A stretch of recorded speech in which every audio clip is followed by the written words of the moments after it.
Magandang araw sa inyong lahat, mga kapatid, dyan sa Dubai. Binabati ko, ako po si Pastor Jurem Ramos, dito po sa Davao City. At binabati ko si Brother Jeremy Panganiban at ang grupo nila, ang fellowship group nila ng bahagi ng Redeemer Church of Dubai. So binabati ko kayo ng isang magandang araw at sana ay nasa maayos kayong kalagayan at sana ay patuloy na lumalago ang inyong mga spirito katulad ng paglago at pagiging malusog ng inyong mga pangangatawan. So ngayon po ay nagpapasalamat ako kay Brother Jeremy sa opportunity na binigay mo sa akin, Brad, at na-invite mo ako upang mag-share na maging bahagi nitong series ninyo na The Greatest Story Ever Told. Sa narinig ko kay Brother Freddy na ito ay bahagi ng series ninyo na may connection sa Pasko. Kaya napakaganda na sa kalagitnaan itong ating mga hinaharap ngayon na ang lahat ng mundo, buong mundo ngayon, ang focus ay COVID-19. Kung US naman, dagdag ng COVID-19, inaalala nila itong eleksyon nila, kung talaga bang totoo itong nangyari o may dayaan. At hindi ko alam kung ano naman ang dinadaanan ninyo dyan sa Dubai, yung inyong community dyan o ang inyong iglesia. Pero napakaganda na sa mga kapanahunang katulad nito, itong Christmas season, iangat natin yung ating mga mata sa langit o sa Panginoon Diyos. At panandalian muna tayong umalis dito sa mga bagay sa mundong ito na nakakapagdala ng pag-alala, anxiety, takot sa ating mga puso. At tayo ay matuwa na namang muli dito sa magandang balita, ang pinakamagandang balitang binigay sa atin ng ating Panginoon na makikita natin sa Kanyang mga salita. Dahil ang mundong ito, it is passing away, hindi tayo magtatagal sa mundong ito, pero ang salita ng Panginoon Diyos ay mananatili magpasawalang hanggan. At ang ating relationship kay Jesus Christ, ito ay mananatiling eternal. Kaya ngayon, ako ay natutuwa dito sa opportunity na ako rin ay makaka-share para tayo ay panandaliang mag-reflect dito sa pinakamagandang balitang makikita natin from the book of Isaiah. Ito ay pinamagatan kong The Gospel According to Isaiah. Tayo ay manalangin bago tayo ay magpatuloy sa ating pag-aaral ngayon. Panginoon, marami pong salamat sa inyo pong kabutihan na sa kalagitnaan nito pong sitwasyon at kaguluhang nangyari ngayon sa buong mundo, kami po ay pinayagan ninyo na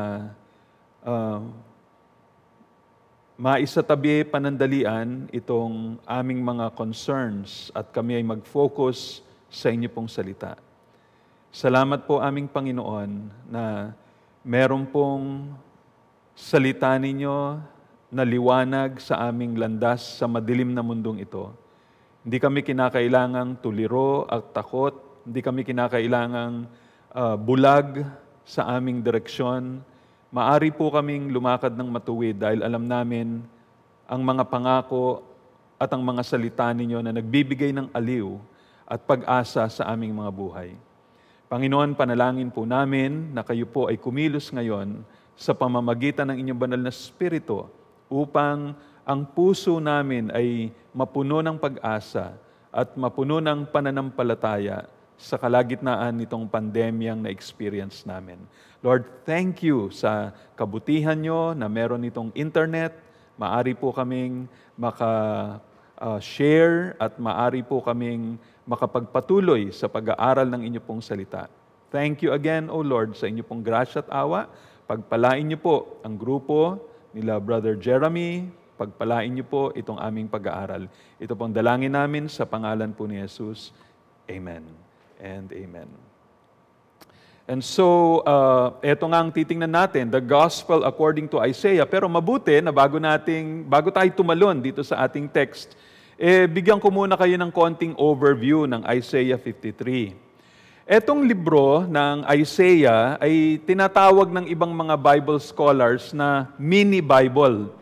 Dahil ito ay merong 66 chapters, ang buong Bible natin may 66 books, at pwede nating hatiin ito into 2 kung ang Bible natin may 39 books ng Old Testament, 27 books ng New Testament. Ganun din ang pwedeng division nitong Book of Isaiah. Yung unang bahagi nito, chapters 1 up to 30, pwede nating maihambing, chapters 1 up to 39 rather, pwede nating maihambing sa Old Testament, no, na nagpapakita ng kabanalan at katuwiran at hustisya ng Panginoon. Pero dahil nga dito, merong judgment sa kasalanan. Yan ang emphasis ng unang bahagi ng Isaiah, judgment ng Panginoon dahil sa kanyang kabanalan, no? At ito ang reaction ng Panginoon Diyos sa kasalanan ng tao. Pero yung ikalawang bahagi naman, yung chapters 40 hanggang sa 66, ito ay nagko-correspond sa New Testament. Pinapakita rito ang plano ng Panginoon para sa kaligtasan ng tao. Kung paano dinideal ng Panginoon ang malaking problema ng tao na kasalanan. At sa pamamagitan ng kanyang anak, ng kanyang servant, no? Yun ang tawag dito sa Isaiah, ang tawag kay Jesus Christ is the servant of the Lord. Sa pamamagitan niya ay nagdadala ng kaligtasan sa ating mga makasalanan. At ang focus nitong ikalawang bahaging ito ay ang consolation and salvation. Now tayo ay nasa chapter 53. So nasa ikalawang bahagi nitong Isaiah, yung consolation and salvation portion nitong librong ito. Ngayon itong Isaiah 53 ay naisulat mga 700 years bago dumating si Jesus Christ. Now, tutukan natin itong ating pinag-aaralan ngayon, itong chapter na ito na tinitingnan natin. Actually, hindi nagsisimula itong chapter na ito sa Isaiah 53, kung hindi sa Isaiah 52 verse 13. No, pero kailangan maintindihan natin yung teksto na makikita natin sa Biblia, yan ang inspired, pero yung chapter divisions ay hindi. So itong chapter na ito na tinitingnan natin, ito ang huli sa 4 na tinatawag na servant songs dito sa Isaiah. Makikita natin sa Isaiah 42, 49, 50 at saka 53. Itong ika-4 na song na ito, itong tinitingnan natin, sabi mo na lang Isaiah 53, although nagsimula nga sa chapter 52, ito yung tinatawag ng ibang Bible teachers na the jewel in the crown of Isaiah's theology. Dito talaga nakatutok itong vision na nakita ni Isaiah. Now, ang tawag dito kay Jesus Christ ay servant. Ang tanong, paano natin alam na ang servant dito ay si Jesus Christ, no? At hindi si Isaiah o hindi ang Israel. Ang dahilan dito ay kung pupunta tayo, fast forward tayo sa New Testament at pupunta tayo sa Acts chapter 8, verses 26 up to 40, makikita natin ang isang ebanghelista na ang pangalan ay si Philip, providentially dinala ng Panginoon para ma-meet ang isang Ethiopian eunuch. Now, itong Ethiopian eunuch na to, habang nakasakay siya sa kanyang karwahe, nagbabasa siya, nagbabasa siya ng Isaiah chapter 53. At tinanong siya ni Philip, alam mo ba kung ano yung binabasa mo? And then, sumagot itong eunuch, sabi niya na, sino ba ang pinag-uusapan dito sa portion na to? Ito ba ay nangungusap patungkol dito sa propeta o patungkol sa ibang tao? Tapos, ang sabi ng Acts chapter 8, na binuksan ni Philip yung kanyang bibig at simula dito sa scripture na ito, binanggit niya ang magandang balita patungkol kay Kristo dito sa eunuch na ito. Kaya ito ang nagpapakita sa atin na ang Isaiah 53, yung servant na nakalagay dito, is really referring to Jesus Christ. Okay, na ano ang central message ng Isaiah 53? Ang pinakasentro na mensahe nito ay ang substitutionary atonement. No, ang Isaiah 53, sabi nga ng iba, ito ang tinatawag nila na fifth gospel, the gospel according to Isaiah. Bakit? Dahil para bagang si Isaiah, nung sinulat niya to, para siyang na-transport dun sa New Testament times, sa panahon ni Jesus Christ, at nakita niya si Jesus Christ na lumaki, at nakita niya kung paano ni-reject si Jesus, paano pinako si Jesus, namatay at nabuhay mula sa mga patay. No, parang ganun yung nangyari rito. Kung babasahin natin, sobra ang detalye na nagpapakita ng Ebanghelyo. So ito yung Ebanghelyo na pinapakita rito, na ang isang inosenteng tao na nagtuturo nga kay Jesus Christ ay namatay, nagsakripisyo para sa mga makasalanan. Kung hindi dahil dito sa sakripisyong ginawa ni Jesus Christ, walang pag-asa ang sino man sa atin na maligtas mula sa galit ng isang banal na Diyos. Kaya napaka-importante nitong ginawa ni Jesus Christ. Napaka-importante nitong mensaheng makikita natin dito sa Isaiah 53. Now, kung titingnan natin kung paano ang division nitong Isaiah 52 hanggang sa Isaiah 53, no? Simula doon sa verse 13 ng Isaiah 52, makikita natin na itong portion na ito ay hinahati into 5 stanzas. O sabi mong 5 paragraphs, no?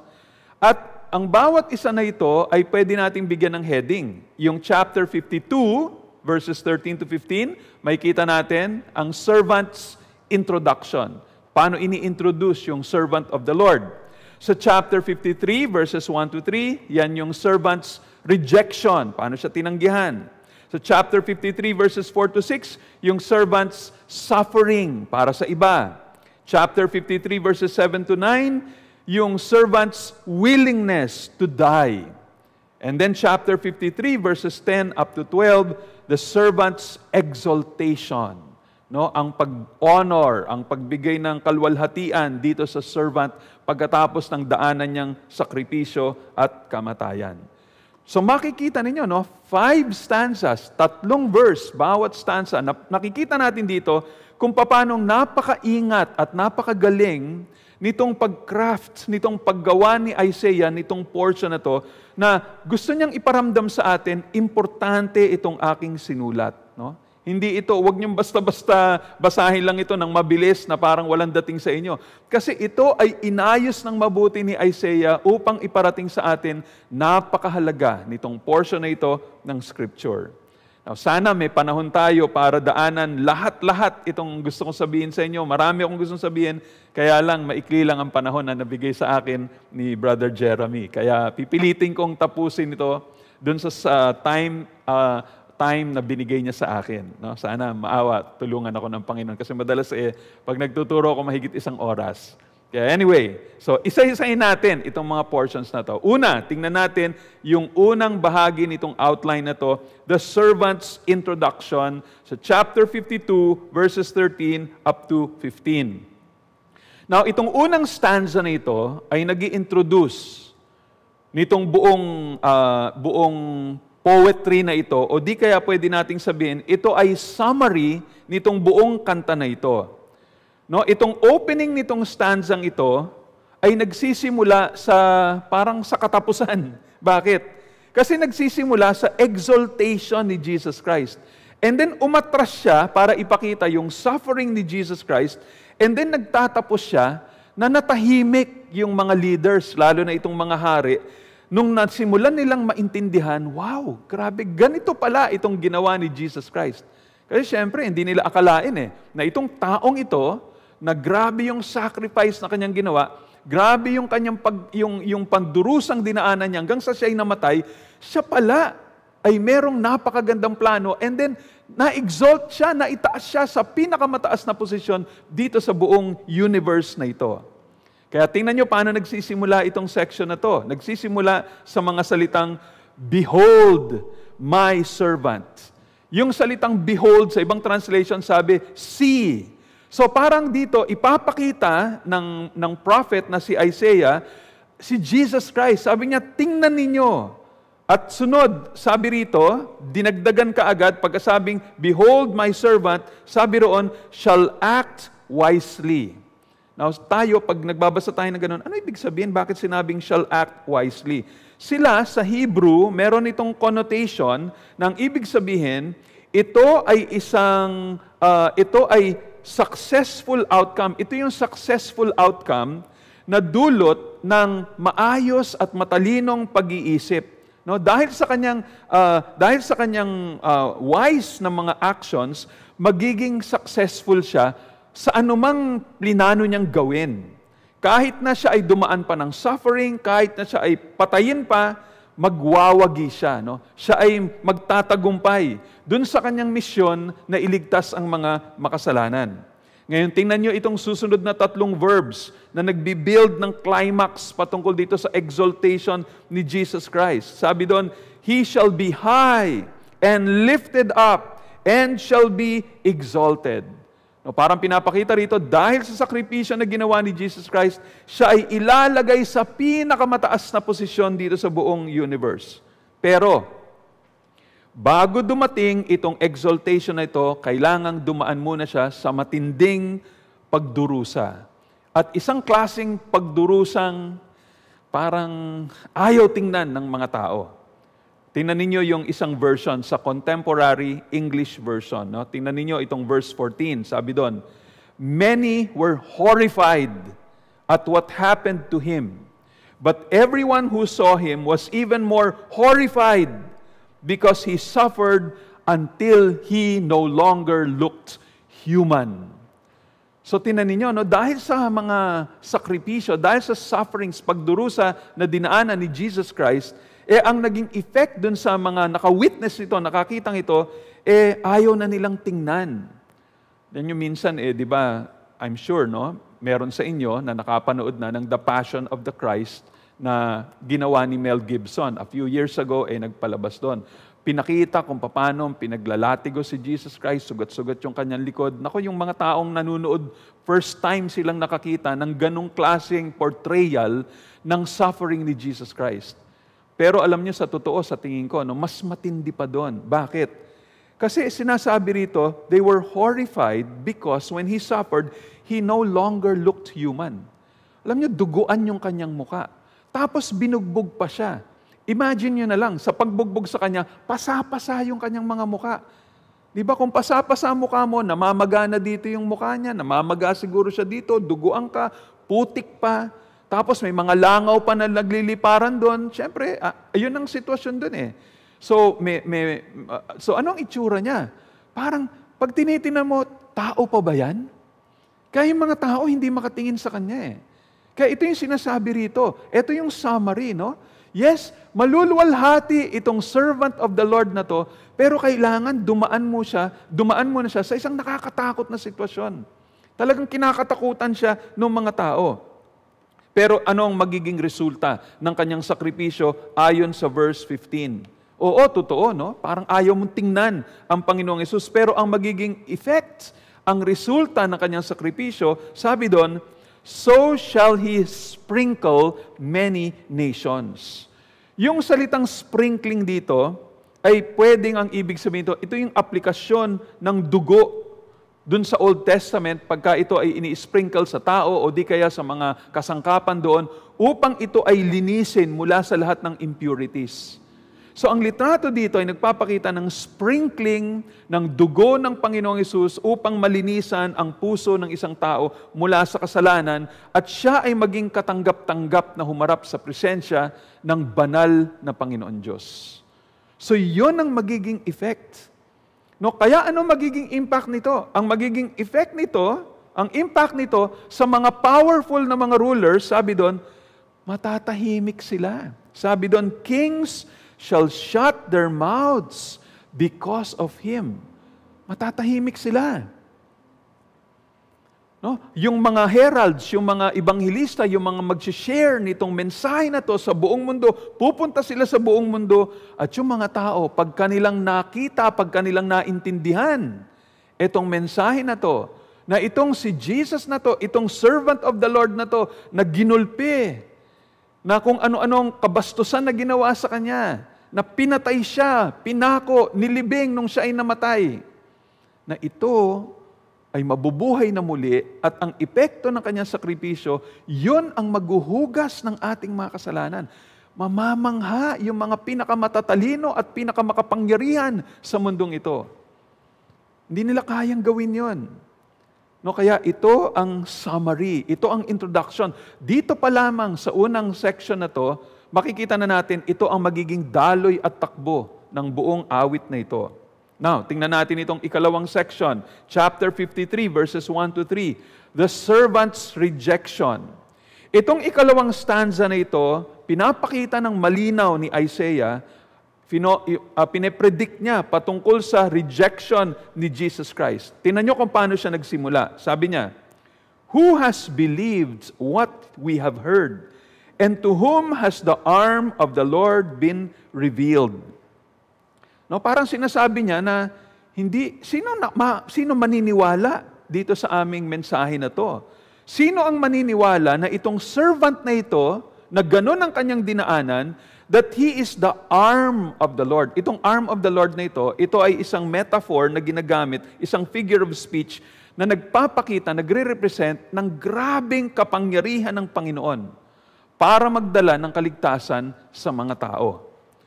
So, hindi mo maiisip yan, hindi mo matatanggap yan, na itong Jesus na ito, pinako sa cross, sinama pa sa mga kriminal, yan ang kapangyarihan ng Diyos na magdadala sa atin ng kaligtasan.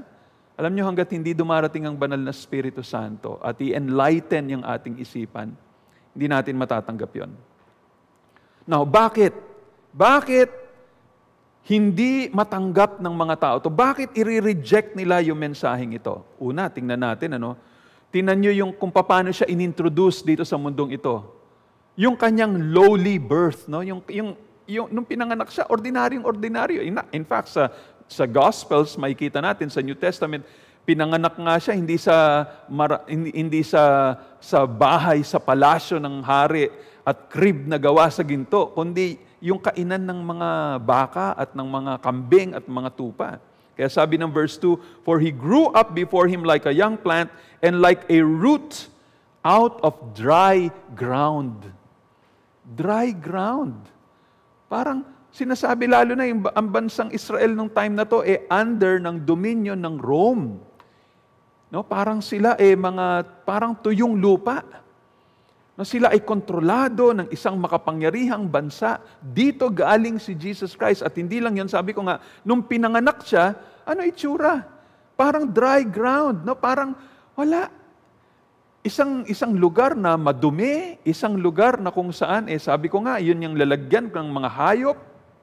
Tapos ano pa, habang lumalaki si Jesus Christ, no, napapansin pa ng mga tao, talagang mukhang ordinaryong tao lamang ito. Hindi siya impressive. Mukha siyang isang normal na lalaking Hudyo. Sabi doon, he had no form or majesty that we should look at him, and no beauty that we should desire him. Ano sinasabi rito? Habang lumalaki si Jesus Christ, ano naging trabaho niya? Isa bang kilalang tao na talagang pagka namatay, gusto mong magpatayo ng monumento in His name? Ilagay yung pangalan niya dun sa building na tinayo? Hindi. Bakit? Siya ay isang ordinaryong karpintero na galing ng Galilee. Paano itong karpintero na to, nakapitbahay ng marami, strong arm of the Lord. Kaya yung mga Hudyo, hindi nila matanggap itong si Jesus Christ na siya ang Mesaya. Dahil napaka-ordinaryo. Yung kanyang mukha, minsan makikita natin sa mga litrato, sobrang pogi. Pagka tinakpan mo lang yung kanyang bibig, mukha nang ang babae. Diba? Maganda, masasabi mo pa. Pero hindi. Dito, he has no beauty that we should desire him. Hindi siya yung tipong pagdaan, mapapansin mo, wow, ang gwapo ng taong yun . Hindi siya ganun. Hindi mo siya mapapansin pagka dumaan. Wala siyang impressive features at wala siyang worldly power at saka wealth. Kaya ito ang dahilan kung bakit yung mga tao, yan ba yung Mesaya? Sino ba yan? At hindi lang yon. Siya ay kinontra pa ng mga tao. Habang siya ay nagmi-minister, hindi pa katanggap-tanggap yung kanyang ministry sa marami. Doon sa mga leaders lalo na, yung mga importanteng tao, nire-reject nila yung mga religious leaders, yung kanilang parang highest ruling body, yung Sanhedrin. Parang sa kanila, walang kwenta yan si Jesus Christ. Walang alam yan. Kilala namin kung sino ang nanay niyan at ang tatay niyan at ang mga kapatid niyan. So, ganun ang kanilang tingin. Hindi nila tinatanggap yung kanyang ministry. Kaya sabi ng chapter 53 and verse 3, "He was despised and rejected of men, a man of sorrows, acquainted with grief, and as one from whom men hide their faces, he was despised, and we esteemed him not." So, kita ninyo, no? Talagang minamaliit siya. Ayaw ng mga taong makipag-associate sa kanya. Yung mga kilala at mga famous na mga tao dun sa kanilang society, hindi nila nire-respeto at ginagalang si Jesus Christ. Kaya yung mga tao, hindi nila dinidepensahan si Jesus Christ, no? Hindi sila kumakampi sa Kanya. Diba? Kasi syempre, walang influence si Jesus Christ sa mga influential And so dahil doon, lalo pa na lumalayo ang mga tao sa Kanya. Alam nyo, ganyan din po sa ating panahon ngayon. Yung mga taong hindi nila talaga nauunawaan kung ano ang katangian, kung anong pagkatao ni Jesus Christ, anong purpose, ba't siya nagpunta rito, talagang para sa kanila, yung ginawa ni Jesus Christ sa Kalbaryo ay kalokohan. Sabi nga ng 1 Corinthians 1:18, "For the word of the cross is folly to those who are worshiping." Kalokohan ito. Ang mensahe patungkol sa pagkamatay ni Kristo sa krus ng Kalbaryo, kalokohan yan. Yan ay para sa mga mapupunta ng impyerno. Hanggat hindi kumikilos ang banal na spirito, hindi natin matatanggap itong mga katotohanan ito. Sabi ng 1 Corinthians chapter 2 verse 14, "The natural person does not accept the things of the Spirit of God, for they are folly to him, and he is not able to understand them because they are spiritually discerned." So yan ang makikita natin patungkol dito sa rejection ni Jesus Christ. Ni-reject siya, no, dahil hindi sila makapaniwala. Ito ba ang arm of the Lord? Ito ba ang awesome power ng Panginoon Diyos na magliligtas sa atin? O tinan ninyo kung saan siya pinanganak. Tingnan nyo nung lumaki siya, ordinaryong tao. Tingnan nyo, wala siyang mga kabarkada ng mga sikat at mga kilala dito sa mundong ito. Tinatanggihan nga nila si Jesus So yun yung ikalawang bagay na makikita natin. Now tingnan natin itong ikatlong stanza, the servant's suffering. Alam nyo, dito sa ikatlong stanza na to, makikita natin ang puso, ang pinakasentro ng Ebanghelyo. Tingnan nyo kung paano nagsimula si Isaiah dito. Sabi niya, "Surely He has borne our griefs and carried our sorrows." Pansin nyo, nagsimula siya with a confident assertion. Sabi niya, surely. Ayaw ni Isaiah na pagdudahan natin itong katotohanan ito. Gusto niya, sigurado tayo. Gusto niya, confident tayo. Maniwala tayong ito ang katotohanan. Hindi ito paniniwalaan ng maraming tao. Hindi sila makapaniwalang na si Jesus Christ, nung siya'y namatay, inako niya, kinuha niya mga kasalanan ng sanlibutan, pero sabi ni Isaiah, yan ay galing sa Panginoon Diyos. Surely, talagang totoo ito. Ito ang kadahilanan kung bakit dumaan siya ng sakripisyo. He has borne our griefs and carried our sorrows. Dinala niya yon sa kanyang sarili. Okay, pero, ano ang nangyari? Imbis na ito ang paniwalaan ng maraming tao, inassume nila, inisip nila, ay hindi. Kaya ganyan ang nangyari kay Jesus. Kaya siya inatake, kaya siya minaltrato, kaya siya sinugatan, kaya siya sinaktan, kaya siya pinako, kaya siya sinaksak, kaya siya pinatay, dahil pinaparusahan siya ng Panginoon Diyos. Kaya tingnan niyo sabi ng verse 4, "Yet," sabi doon, "we esteemed Him stricken and smitten by God and afflicted." Kaya hindi. Hindi dahil inako niya kasalanan natin, kaya gano'n nangyari.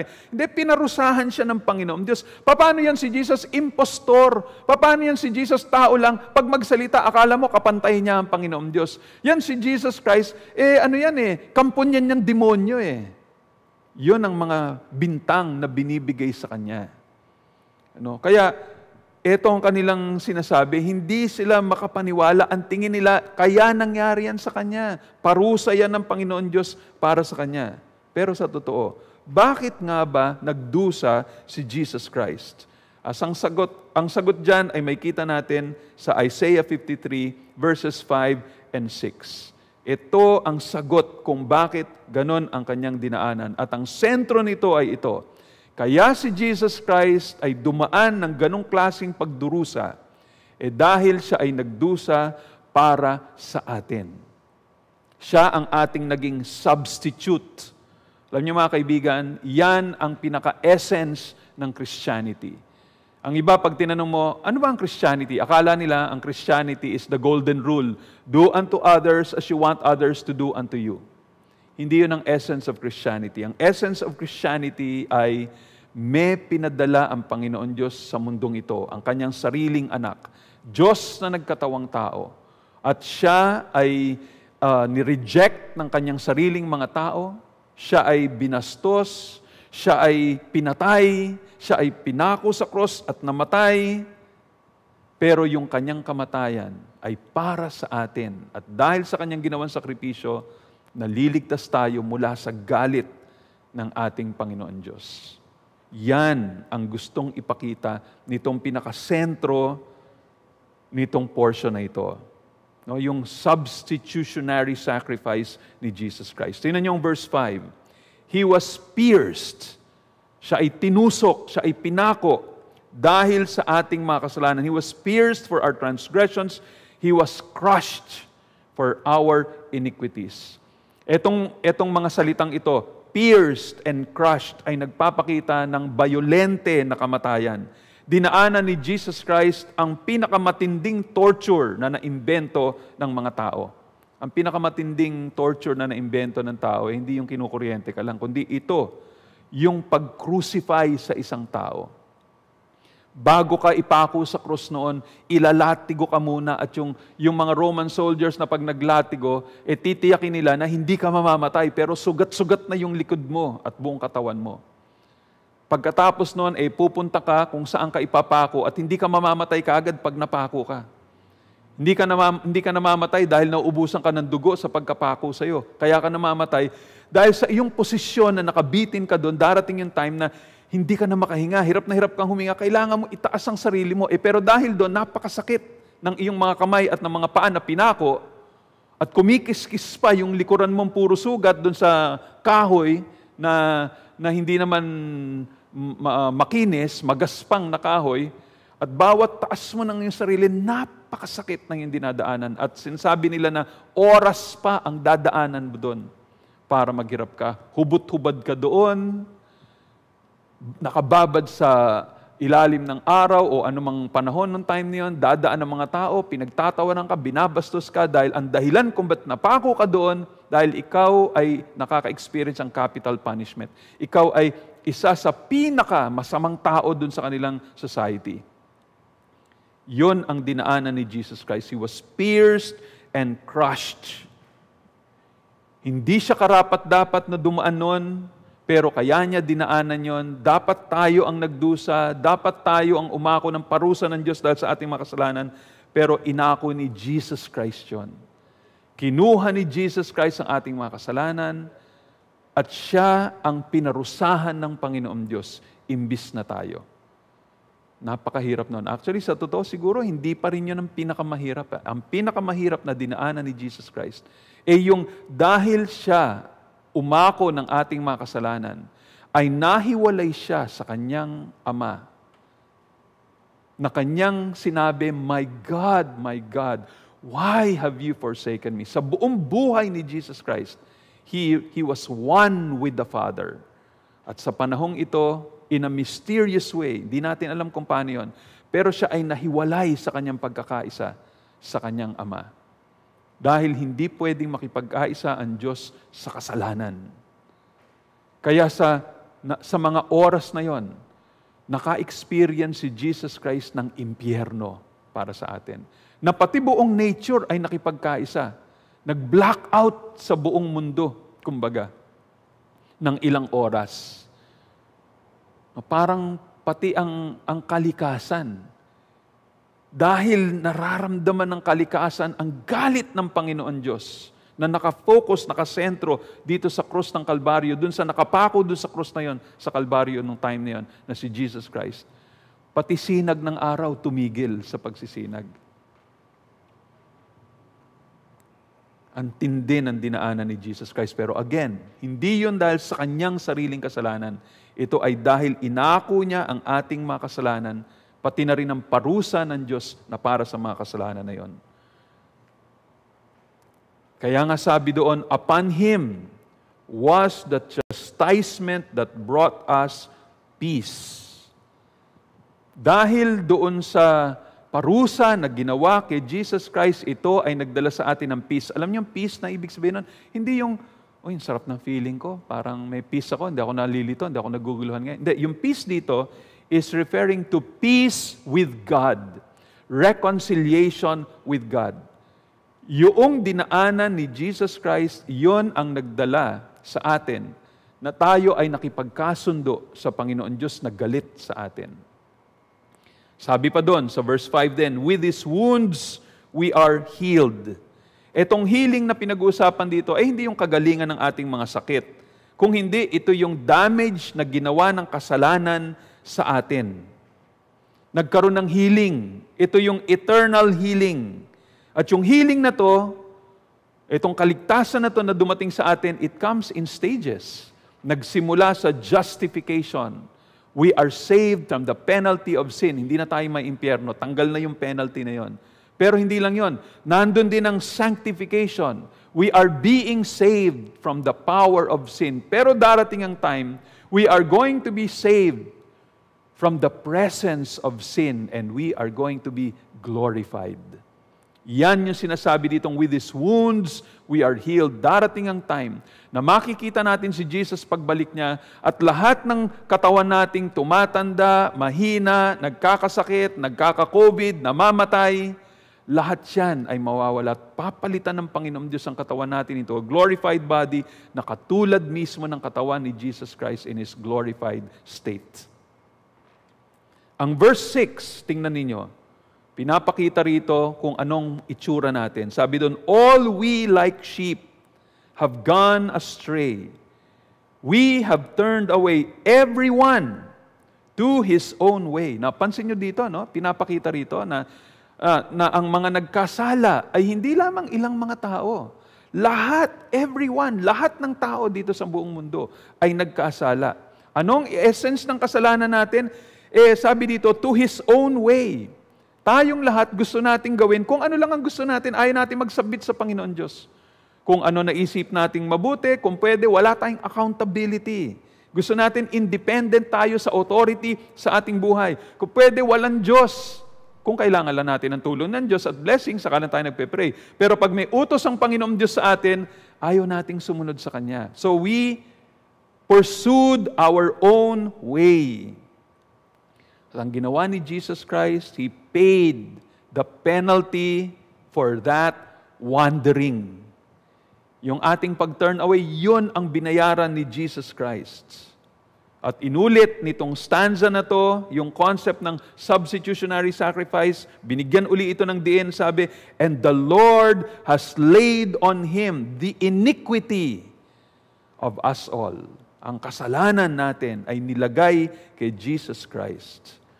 Alam nyo, napaka-importante nitong substitutionary sacrifice na ilang beses inulit ito dito sa Isaiah 53. 10 beses actually.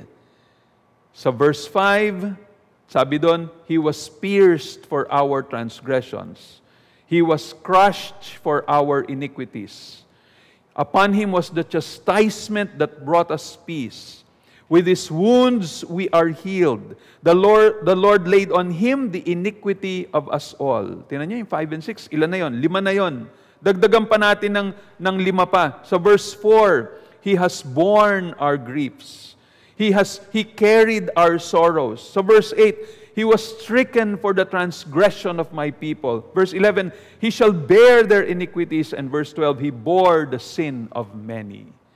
Kaya makita ninyo, no? Ito 10 beses. Talagang ito, napaka-importante, sentro ng Ebanghelyo. Okay, ngayon, pumunta tayo sa ika-4 na stanza. The servant's willingness. Pinapakita dito at pinipresenta dito ni Isaiah na si Jesus Christ, nung siya'y namatay, willing siya na siya ay patayin. Sabi ng verse 7, He was oppressed and He was afflicted. Ito ay nagpapakita ng pinakamalaking display ng human injustice na ginawa sa isang tao. Wala makasalanan si Jesus Christ. Mabait si Jesus Christ, pero ano ginawa sa Kanya? He was oppressed, He was afflicted, inoppressed siya ng kanyang mga kaaway, dumaan siya ng mga unjust na mga trials, false accusations, mga witnesses na sinungaling, tapos binastos pa siya, dinuraan siya, hinatak ang kanyang ang balbas, binugbog siya, sinampal siya. Kung ano-anong pambabastos ang ginawa kay Jesus Christ. At sabi doon, He was not only oppressed, He was afflicted. Grabe ang pagbugbog na ginawa sa Kanya, grabe ang pambabastos, nilagyan siya ng korona ng tinik, binihisan siya ng isang damit na panghari at tinutokso siya, sinasamba ka namin, mahal na hari. Pero ano ginagawa nila? Binabastos nila siya, kinaladkad siya sa public street ng Jerusalem, sinigawan siya ng mga tao, hinubaran siya, pinako siya, tinaas siya upang makita ng lahat na nagdurusa siya. Grabe ang ginawa sa kanya. He was afflicted. Mabuti pa si Jose Rizal ang martir ng bansang Pilipinas, binaril lang, tapos na.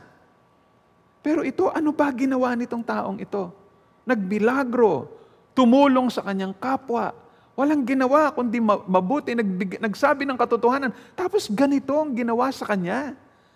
Wala man lang taong sumuporta sa kanya. Asa na kanyang mga disipulo? Nagtakbuhan lahat. Grabe ang ginawa sa kanya. Wala man lang nagsabing, ipagtatanggol kita, Panginoon. Noong una, sabi ng mga disipulo niya, Lord, over my dead body, hindi nila gagawin yan sa'yo. Tapos nung dumating na yung mga Roman soldiers, nagtakbuhan. Si Pedro nagsabing, Lord, poproteksyonan kita. Ano ginawa niya? Takbo. Takot. Grabe ang dinaanan ni Jesus Christ. Pero ano sabi dito? Kahit na may human injustice, yet He opened not His mouth. Sabi doon. Kahit na ano pang klase ng trial, na false trial, yung dinaanan niya under Caiaphas with false witnesses, hindi siya nagsalita. Sa harapan ni Pilato, sa harapan ni Herod, hindi siya nagsalita. Parang isang tupang dinadala para siya ay patayin. Alam nyo, kayang-kaya ni Jesus Christ na patayin lahat ng kanyang mga kaaway. Remember, makapangyarihan siya. Kaya niyang patigilin ang bagyo. Pag sinabi niya sa bagyo at malakas na hangin, peace, be still, titigil ka agad yun. Kaya ni Jesus Christ patayin ang isang puno ng fig tree. Kaya niyang gawin yan. Pagka nagalit si Jesus Christ, kaya niyang ibagsak yung mga lamesa at kung ano-ano. Kung ipapakita ni Jesus Christ yung kanyang tapang, kayang-kaya niyang patayin lahat ng kanyang mga kaaway, pero hindi niya ginawa yon. Ano pa nangyari dito kay Jesus Christ? Sabi ng verse 8, pakinggan niyo sa Good News Bible, He was arrested and sentenced and led to die, and no one cared about His fate. He was put to death for the sins of His people. Wala man lang pakialam yung mga tao. At yung pinakamalaking insulto ay makikita natin, nakalagay dito sa verse 9. Sabi dito, and they made His grave with the wicked and with a rich man in his death. Akalain nyo? Minsan, alam nyo, tinignan ko yung mga commentaries, yung iba parang ibang paliwanag nila dito Kino-connect nila dito kay Joseph of Arimathea. Sabi, ito, fulfillment niya, kaya nilagay siya dito sa libingan ng isang mayaman na tao. Yes, totoo yun. Pero kung babalik tayo sa kontekstong ito, ano pinapakita nito? Ito ay pagbabastos pa rin kay Jesus Christ. Alam niyo kung bakit? Ang ganda na sabi ng isang commentary rito. Ang binibigyan ng diin dito, na si Jesus Christ ay nilibing sa libingan ng isang mayaman, ng isang rich man sa kanyang kamatayan. Ang idea dito sino ba yung mga mayayaman sa kanila? Marami sa kanila. Sila yung mga nangaabuso ng mga mahihirap. Sila yung nanlalamang ng kanilang mga kapwa. Sila yung mga tax collector na nandadaya sa taxes ng mga tao. Sila yung mga mayayaman. Kaya nung si Jesus ay sinabing nilagay kasama sa libingan ng mga mayaman, parang yung idea, tinan mo, ganyan din si Jesus Christ. Katulad ng mga mayayaman, dun din siya nilibing kasi masamang tao yan si Jesus Christ. Pero tingnan ninyo, alam nyo, ito ang confirmation na posibleng yun ang ibig sabihin nun. Kasi sabi rito, And with the rich man in his death, although he had done no violence and there was no deceit in his mouth. So yun ang kabaliktaran eh. Nilagay pa rin siya sa libingan ng mga mayayaman na ang perception, ito ay mga taong masasama. Kahit na wala siyang ginawang violence. Kasi mga mayayaman, sila yung gumagawa ng violence eh, sa mga mahihirap eh. Sila yung mga nagsisinungaling. Sila yung mga nandadaya. Yun yung idea na gusto ipakita rito. Pero sinasabi rito, hindi ganon si Jesus Christ. Inosente si Jesus Christ. Pati kanyang mga kaaway, walang mapintas, walang makitang mali sa kanya. Kahit si Pilato, walang makitang mali sa kanya. Si Pilato dinala kay Herod, binalik ni Herod kay Pilato. Sabi ni Pilato, tinan nyo, binalik si Jesus Christ dito. Wala kasi siyang kasalanan eh. Talagang wala silang makitang kasalanan sa kanya. Puro kasinungalingan ang ginawa patungkol sa kanya. Pero kahit na ganon ang dinaanan ni Jesus, hindi siya nagrebelde, hindi siya nagsisigaw, hindi siya nagsabing, mali itong ginagawa ninyo. Hindi. Tahimik siyang dumaan sa pambabastos, sa pang-aalipusta, sa pag-torture sa kanya. Dahil alam niya kung anong dahilan bakit niya ginagawa yon. Inaako niya ang kasalanan natin at ang parusa ng Diyos para sa ating makasalanan. Now, tingnan natin itong huling stanza. The servant's exaltation. Chapter 53, verses 10 up to 12. Dito nagtatapos ang buong section na to, ang buong awitin na ito with the victory, exaltation of Jesus Christ. Hindi natapos ang career ni Jesus Christ na siya ay namatay. Hindi. Nilagay ng Panginoon Diyos ang kanyang selyo ng approval sa trabaho na ginawa ni Jesus Christ by raising Him from the dead, by exalting Him. No? Ayan ang makikita natin dito. So bakit itong mga terribleng mga bagay na ito ay nangyari kay Jesus Christ, the servant? Una, pinapakita rito sa verse 10, hindi ito aksidente. Ito ay kasama sa intensyon ng Panginoon Diyos. Sabi ng verse 10, yet it was the will of the Lord to crush Him. He has put Him to grief. Alam nyo, ito ang isa sa mga pinakamalalim na mystery patungkol sa substitutionary atonement ni Jesus Christ, na ang Panginoon Diyos, na siya ay natuwa na ginawa ito para kay Jesus Christ, making Him suffer. Sino ba ang mabait na tatay na gugustuhin niya na yung kanyang anak ay i-crush, siya ay patayin, siya ay i-torture? Sino? Pero dahil may mas mataas na plano ang Panginoon Diyos, kaya niya pinayagang mangyari ito. At ano yon? Sabi ng verse 10, when his soul makes an offering for guilt. Ang buhay ni Jesus Christ ay ginawang sacrifice, tulad ng mga hayop noon.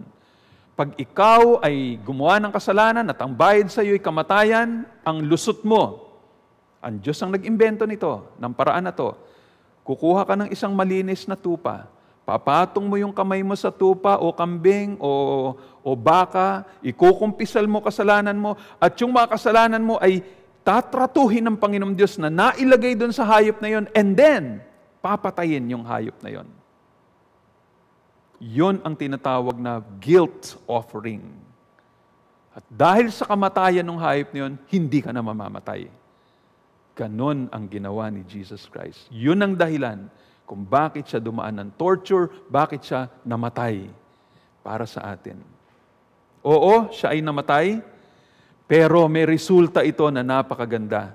Sabi doon, he shall see his offspring. Ano ibig sabihin ng offspring dito? Yung mga tao kung saan binayaran niya ang kanilang mga kasalanan, sila ay magiging mga anak ng Diyos. Dati sila ay kaaway ng Diyos. Papatayin sila ng Panginoon, pero ngayon, sila ngayon ay anak na ng Diyos, offspring. He shall prolong his days. Ang ibig sabihin nito, Jesus Christ will be resurrected. Di ba namatay siya? Paano niya mapoprolong ang buhay niya? He will rise again from the dead, never to die again. Kaya iyon ang nangyari. Ano pa? The will of the Lord shall prosper in His hand. Ang ibig sabihin, yung ginawa ni Jesus Christ Ito, natupad yung mga purposes and plans ng Panginoon Diyos. Kumpletong trabahong ginawa ni Jesus Christ nung siya nakapako sa cross. Sabi niya, it is finished. Ang bayad sa ating mga kasalanan ay nabayaran ng buo. Kahit na ganito ang sakripisyo at paghihirap na dinaanan ni Jesus Christ, sabi doon, out of the anguish of His soul, He shall see and be satisfied. So, ibig sabihin nito, makikita niya at siya ay matutuwa. No, para bagang naalala ko yung pagkatapos i-create ng Panginoong Diyos ang buong mundo, sabi, it is good, it is good. Pagkatapos na create niya ang tao, it's very good. Dahil dito sa new creation na nangyayari sa mga nanampalataya kay Kristo, ang sasabihin ng Panginoon Diyos, He is satisfied. He will say sa lahat ng totoong na born again, very good. Dahil dito sa kamatayan ni Jesus, maraming mga hindi makadiyos, mga ungodly, they will be justified. Sabi ng verse 11, by His knowledge shall the righteous one, my servant, make many to be accounted righteous. And He shall bear their iniquities. Ibig sabihin na accounted righteous, sila ay titingnan na ngayon na matuwid.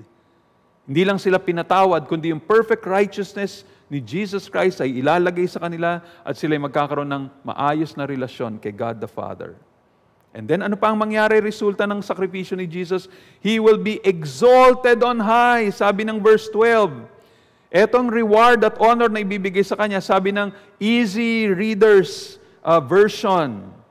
Sabi doon, for this reason, I will treat him as one of my great people. I will give him the rewards of one who wins in battle, and he will share them with his powerful ones. I will do this because he gave his life for the people. Tingnan yung sinabi rito, I will treat him as one of my great people. Alam niyo, when you go to the New Testament, ibang klase ang ibig sabihin yan. Ang ibig sabihin nito, kung titingnan natin ang Philippians chapter 2, 8-11, sabi doon, dahil si Jesus ay naging humble, naging nagkatawang tao, sumunod sa kalooban ng Panginoon Diyos kahit na siya ay patayin, kahit sa patayin ang pinakamatinding torture, yung sa krus nga, sabi ng verse 9, therefore, Philippians 2, 9-11, therefore, God has highly exalted Him and bestowed on Him the name that is above every name, so that at the name of Jesus every knee should bow in heaven and on earth and under the earth, and every tongue confess that Jesus Christ is Lord, to the glory of the Father. Tapos ano pang gagawin niya? He will conquer His enemies. Sabi ng verse 12 muli, sa English Standard Version, therefore I will divide him a portion with the many, and he shall divide the spoil of the strong. Ano pinapakita rito? Parang implication nito, yung mga kaaway niya, tatalunin niya. Sa Colossians 2 verse 15, He disarmed the rulers and authorities and put them to open shame by triumphing over them in Him. And then isa pa, the believers, yung salvation nila will be eternally secure. Sabi ng verse 12, yet He bore the sin of many and makes intercession for the transgressors. Hindi natapos ang trabaho ni Jesus Christ nung siya'y namatay. Now, before the Father, buhay siya, He is interceding para sa lahat ng kanyang mga niligtas, which makes our salvation secure. Kaya nga sabi ng Romans 8:34-39, who is to condemn? Christ Jesus is the one who died, and more than that, who was raised, who is at the right hand of God, who indeed is interceding for us. Who shall separate us from the love of Christ? Shall tribulation or distress or persecution or famine or nakedness or danger or sword? No. In all these things we are more than conquerors through Him who loved us. For I am sure that neither death, nor life, nor angels, nor rulers, nor things present, nor things to come, nor powers, nor height, nor depth, nor anything else in all creation will be able to separate us from the love of God in Christ Jesus our Lord. Kaya, yan ang napakagandang balitang nakita natin. Notice, di ba? Ang ganda. This is the gospel according to Isaiah. Yan ang napakagandang balitang dapat nating balikan, dapat nating namnamin, dapat magbigay ng comfort sa atin sa kalagitnaan itong kaguluhang na experience natin. Kaya itong application as I close, para sa inyo na hindi pa nakakakilala kay Jesus Christ, nakita ninyo ang Ebanghelyo ay hindi bago. Nasa Old Testament na to. At huwag ninyong i-underestimate ang inyong kasalanan at ang grasya ng Panginoong Diyos. Dahil si Jesus Christ ay namatay at muling nabuhay, kahit na ang Diyos ay galit sa inyo, pwedeng mapawi at matanggal lahat ng galit ng Panginoon. At kayo ay mapatawad, kayo ay maging anak ng Diyos, kayo ay manumbalik sa Panginoon. Pero kinakailangan manampalataya kayo kay Kristo. Inako niya ang inyong kasalanan at ang galit ng Panginoon at wala nang ibang paraan para kayo maligtas, kundi sa pamamagitan ng pananampalataya kay Kristo. At para naman sa mga mananampalataya, magpasalamat tayo lagi kay Kristo. Magpasalamat tayo kay God kasi siyang nagplano nito. Hindi natin maiisip ito. Salamat kay Jesus sa kanyang submission. Enjoy natin itong ating bagong buhay kay Kristo. Sumunod tayo sa Panginoon. Kung papayagan ng Panginoong Diyos na dumaan tayo ng ganitong klase ring pangbabastos o pagdurusa sa mundong ito, then gayahin natin ang ating Panginoon.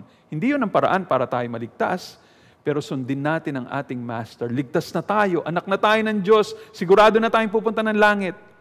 Kaya tayo ay lumakad ng sumusunod sa ating Panginoon. And finally, hintayin natin ang pagbabalik ng Panginoong Yesus dahil ang pangako niya, babaguhin niya tayo. At kung ano si Jesus sa kanyang katauhan ngayon, glorified body ang meron sa kanya, yun din ang experience natin. Sabi nga ng 1 John 3:1 and 2, see what kind of love the Father has given us, that we should be called the children of God, and so we are. The reason why the world does not know us is that it did not know Him. Beloved, we are God's children now, and what we will be has not yet appeared, but we know that when He appears, we shall be like Him, because we shall see Him as He is. Sana ito ay magbigay ng aliw sa ating mga puso. Tumulong sa atin, matanggal ang depression natin.